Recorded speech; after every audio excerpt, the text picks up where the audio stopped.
არის სასამართლო სისტემა, არსებული პრობლემები ნამდვილად არის სისტემა, რომელზეც ხშირად და განსაკუთრებით ხაზგასმით საუბრობს ეკაბესელია იმ პრობლემებზე, რომელიც ამ სისტემაში არის. პირდაპირ გადმოვალ ქალბატონო ეკა კითხვით იმ თემიდან, რაზეც ახლა ვახო მეგრელიშვილთან ვსაუბრობდით. ბატონი ვახო ამბობდა, რომ პრობლემურია ის შემოთავაზებული კომისიის შექმნის ინიციატივა, რომელმაც უნდა შეისწავლოს მოსამართლეთა კეთილსინდისიერება, იმიტომ რომ არსებობენ მოსამართლეები, რომელსაც არ დაუგროვებიათ ფული, მაგრამ არიან ისინი დამოკიდებული საკუთარ ხელფასზე, ეშინიათ ხელფასის დაკარგვის და შესაბამისად ისინი ემორჩილებიან ხელისუფლებასო.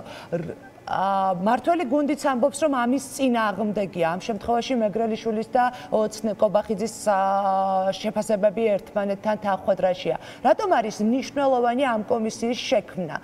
იმიტომ რომ მართლაც რეალურად გამოაჩენს პრობლემებს, თუ იმიტომაც რომ ეს ერთ-ერთი მოთხოვნათაგანია? გამარჯობა, მოგესალმებით. მაგა მივესალმები მაყურებელს, მადლობა რომ ამ თემაზე მომიწვიეთ. ეხლა ნაწილობრივ უსმენდი წინასწარმეტყველს არ ვეთანხმები, არ მომწონს პირდაპირ გეუბნებით, რომ ასე ზედაპირულად მსჯელობენ ასეთ სიღრმისეულ თემაზე და უმჯობესია, როდესაც საქმე ეხება მართლმსაჯულების რეალურ რეფორმას, უფრო მეტად ჩაღრმავებული და უფრო კარგი ცოდნის საფუძველზე გავაკეთოთ ხოლმე დასკვნები. მე ამას ძალიან პრინციპულ თემად მივიჩნევ, იმიტომ რომ ეს არის სახელმწიფოს ფუნდამენტი, არა იმიტომ რომ მხოლოდ იმიტომ რომ ევროკავშირი ამ თემას აქცევს უდიდეს მნიშვნელობას, არა, ეს ჩვენი ქვეყნისთვის არის ყველაზე მნიშვნელოვანი თემა. ეხლა რა არის რამდენიმე შეცდომა, რაზეც იყო საუბარი, რაც მოვასწარი და მოვისმინე, ჯერაც ერთი არ გვყავს ჩვენ 400 მოსამართლე, გვყავს სულ 300-მდე, 300-მდე. ხო, აქვს ამას მნიშვნელობა, იმიტომ რომ 300-იც კი არ აყვავს, იმიტომ რომ რამდენიმე ღია ვაკანსია, რომელსაც დღემდე არ იყენებს საეჭვოდ სასამართლო, მიუხედავად იმისა, რომ სულ წუწუნებენ, რომ ბევრი საქმე აქვს გადატვირთულია, მართლაც გადატვირთულია და მართლაც კანონით დადგენილი ვადები ირღვევა. ეს არ არის მხოლოდ იმის გამო, რომ მოსამართლეები არ ყოფნით, ჯერ ადგილებიც არ აქვს შევსებული, რატომ? იმიტომ რომ გარედან არ უნდათ არავის შემოსვლა და კლანური მართვის სისტემა უნდა იყოს შიდა, რაღაცა დაჯგუფების ნაწილი, ახლობელი ნათესავი, მამიდაშვილი, დეიდაშვილი, რა ვიცი, მზახალი და ასე შემდეგ. რაღაც ერთი კორპორაციული სისტემა შექმნეს და გარედან არ უშვებენ. ანუ პირველი პრობლემა არის ის, რომ რაოდენობა, რომელიც არის დღეს დაახლოებით 300 შტატია და ესეც არ არის ათვისებული სრულად, ეს მეტყველებს იმაზე, რომ არის დახურული კორპორატიული სისტემა, რაც უნდა გაიხსნას. მეორე, უნდა შემოწმდეს ყველა მოსამართლე კეთილსინდისიერების და კომპეტენტურობის ტესტი. პირველ რიგში კეთილსინდისიერები. დიახ, უნდა შეამოწმოს მიუკერძოებელმა და დამოუკიდებელმა ორგანომ. ამაზე ბევრი გვიმუშავია მე 26 წელი ჩემი პროფესიული გამოცდილების ყველაზე მეტად ამ თემას მიუძღვენი, იმიტომ რომ ამაზე მნიშვნელოვანი ქვეყანაში არაფერი არ არის, პირდაპირ უკავშირდება ყველა მოქალაქის კონსტიტუციურ უფლებას. ამიტომ, როდესაც ამ რეკომენდაციაზე მსჯელობდით და ძალიან ცუდია თუ ქართული ოცნების და გირჩის მოსაზრებები ერთმანეთს ემთხვევა, ეგ არ არის კარგი ამბავი. იმიტომ გადაეფარა კობახიძე დღესაც ამ მოსამართლეებს და ვეტინგის თემა, ანუ მოსამართლეების შემოწმების თემა არ მოწონს, რომ ეს ანგრევს იმ გარიგებას, რომელიც არის ყველაზე სახიფათო. რა უნდა მოხდეს? ყველა მოსამართლე უნდა შემოწმდეს დიახ კეთილსინდისიერების ტესტით, იმიტომ რომ ეს მათი კორპორატიული სახლი არ არის.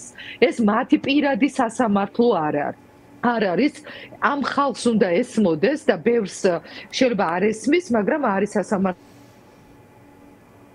პატიოსანი მოსამართლეები, ცოტანი არიან ისინი და მათ ესმით, მაგრამ ყველას უნდა ესმოდეს, რომ ყველაზე მაღალი პოზიცია, ყველაზე მნიშვნელოვანი და საპასუხისმგებლო გადაწყვეტილება აქვთ ხელთ სხვა ადამიანებს ასამართლებენ. სამართალს ადგენენ და დიახ, ანგარიშვალდებულება ხალხთან უნდა ესმოდეთ, რომ ეს არის მუდმივი პროცესი. დიახ, მუდმივი პროცესია. ხელშეუხებელია მოსამართლე, რომ აზზე გავლენა არავინ მოახდინოს, მაგრამ თუ ის პოლიტიკურ დავალებებს ასრულებს, თუ სამართალს ამრუდებს და ხდება დღეს საქართველოში, ასე ხდებოდა სულ, მაგრამ დღეს კიდევ უფრო სახიფათო ნიშნულს მიაღწია კლანურმა მმართველობამ ყველა უნდა შემოწმდეს, იმიტომ რომ ჩვენ გვაქვს უფლება გვასამართლებდეს წესიერი ხალხი. კი ბატონო, რისი ეშინია ქართულ ოცნებას და ამავდროულად ჩვენ ვიცით მოსამართლეები, რომლებიც ასევე წინააღმდეგები არიან ამ კომისიის შექმნაზე. თუ კი კომისია შეიქმნება და თუ კი ეს შესწავლა დაიწყება, რა გამოჩნდება? თქვენს გამოჩნდება ის, რასაც თქვენ საგამოძიებო ჟურნალისტიკით აჩვენებთ შაბათობით. გამოჩნდება კორუფციის კონკრეტული მაგალითები, გამოჩნდება სისტემური დანაშაულობები, რამაც შეაღწია სასამართლოში, გამოჩნდება პოლიტიკური გარიგება, რომელზედაც მე დიდი ხანია ვსაუბრობ და რის გამოც მე დავტოვე თანამდებობა და რის გამოც წამოვედი იმ პარტიიდან, რომელიც ჩემი ხელით დარეგისტრირდა და დავტოვე ის გუნდი. ეს არის გარიგება, პოლიტიკური გარიგება მმართველ პარტიასა და სასამართლო ხელისუფლებას შორის. ამ გარიგებამ მიაღწია ისეთ სახიფათო ზღვარს, როდესაც უკვე ყველა ქვეყნის შიგნით და ქვეყნის გარეთ გვესაუბრება, რომ სასამართლო რეფორმა უნდა ჩატარდეს. ეს რას ნიშნავს? ნახეთ, მე-6 და მე-7 ტალღა არ ყოფილა ეს ვახტანგის გასაგონად, 3 ტალღა იყო და მე-4 ტალღა რეფორმის, ან მე-4 ეტაპი მე დავიწყე, რომელიც ბოლომდე არ მიმაყვანინეს და ამ რეფორმით უნდა დასრულებული იყოს სწორედ კლანური მმართველობა. რატო გვჭირდება რეფორმის დასრულება? იმიტომ რომ შემოვიყვანოთ სისტემაში და გვყავს ეს ხალხი. ქვეყანაში არის მარტო 10,000-ზე მეტი მაკა ადვოკატია, ადვოკატთა ასოციაციაში. არის პროკურორები, მომძიებლები, იურისტები, მათ შორის ახლა საიდანაც გერთვებით კახეთიდან, თელავში სახელმწიფო უნივერსიტეტში იურისტებს ხვდებოდით.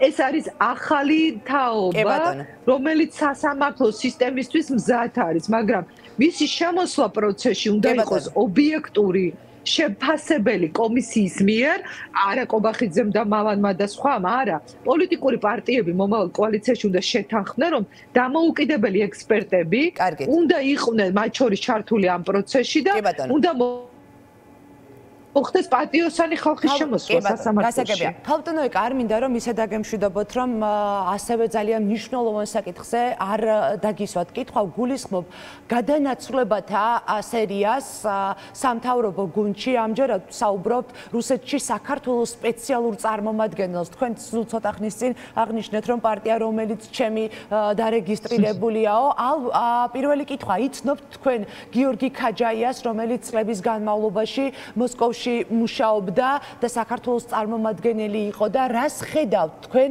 აბაშიძის ჩრდილში გადაყვანით და ქაჯაიას წინა პლანზე წამოწევის უკან? არ ვიცი ვინ არის ბატონ ქაჯაიას, არ ვიცნობ პირადად, მაგრამ რაც ზოგადად სურათზე მინდა გითხრათ, რაც ახლა ჩანს, დაპირისპირება, რომელიც იყო პარტიაში კობახიძე ღარიბაშვილს შორის და ეს არ იყო მხოლოდ ინდივიდუალურ დონეზე, ეს არის დაჯგუფებების ბრძოლა, პროცესმა უკვე გარეთ თავისი გამოვლენა პოვა და ჩანს ეს საკადრო გადაწყვეტილებებში. კიდევ უფრო მეტად შეიძლება იყოს ანტიდასავლური ეს რიტორიკა, რომელიც მმართველ პარტიას ქონდა და კიდევ უფრო უხეში შეიძლება ეს გახდეს, ეს კობახიძის რიტორიკა, მისი ენა, კურსი, რომელიც უფრო ახლოს არის ჩვენ ჩრდილოელი მეზობლის პოლიტიკურ დღის წესრიგთან და მგონია, რომ ნებისმიერი საკადრო გადაწყვეტილება ეხლა და ნებისმიერი მნიშვნელოვანი ცვლილება იქნება იმ ჭრილში გაანალიზებული, რომ უფრო მეტად დაუახლოვდეს ჩვენი ჩრდილოელი მეზობელი თავისი ინტერესებით აქ შიდა პოლიტიკას, და არჩევნები მოდის, ეს არჩევნები აწუხებს. აბაშიძის ახლო კავშირები არ იყო საკმარისი? უფრო მეტია საჭირო და უფრო სხვა ტიპის სიახლოვე, ან სხვა ტიპის დავალებების შესრულება არის, როგორც ჩანს ეხლა დღის წესრიგში. მე ყველაფერს ეხლა მაინც განვიხილავდი საარჩევნო ჭრილში, იმიტომ რომ ინტერესი როგორი იქნება არჩევნები საქართველოში, აინტერესებს რუსეთს. რა თქმა უნდა, აინტერესებს ჩვენი ქვეყნის პროდასავლელ მეგობრებს, რომელთაც უნდათ საქართველო იყოს ევროპული ცივილიზაციის ნაწილი. ამიტომ ახლა აი ამ გზაგასაყარზე, ამ მნიშვნელოვანი არჩევნების წინ, ეს ინტერესი, რომელიც აქვს ჩვენ ჩრდილოელ მეზობელს, რომ კიდევ უფრო მეტად ძლიერი იყოს ეს მეკავშირეობა ამ მოქმედ სახელმწიფო პარტიასთან ეს მათ შორის საკადრო გადაწყვეტილებებშიც გამოჩნდება. ამიტომ არის ახლა სიფხიზლე საჭირო, ამიტომ არის ამ არჩევნებში ცვლილებები საჭირო და ახალი კოალიციური მმართველობის შექმნა, რომელმაც უნდა შეცვალოს არსებული რეალობა უკეთესი. მადლობა. ქალბატონო ეკა, თქვენი დროისთვის და გადაცემაში მონაწილეობის